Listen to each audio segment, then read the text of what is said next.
কুসুমের পরিবর্তে বেরিয়ে এলো প্লাস্টিক নকল ডিম বিক্রি হচ্ছে বাজারে।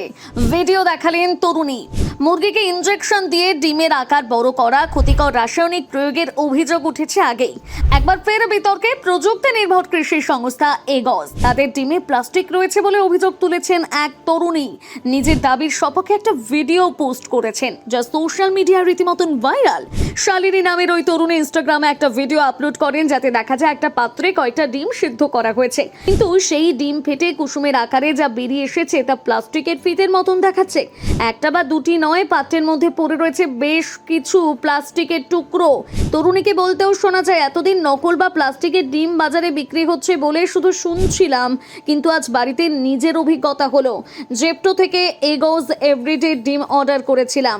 সেদ্ধ করতে বসানোর পর কুসুমের পরিবর্তে ভেতর থেকে প্লাস্টিক বেরিয়ে এলো। তরুণী আরো বলেন, আপনারা ভিডিও দেখুন, নুডলসের মতন দেখতে প্লাস্টিক বেরিয়ে আসছে। প্রত্যেকটা ডিমের গায়ে এগজ এভরিডে স্ট্যাম্প রয়েছে। কিভাবে নকল প্লাস্টিকের ডিম আমাদের বাড়িতে ঢুকছে জাস্ট দেখুন একবার।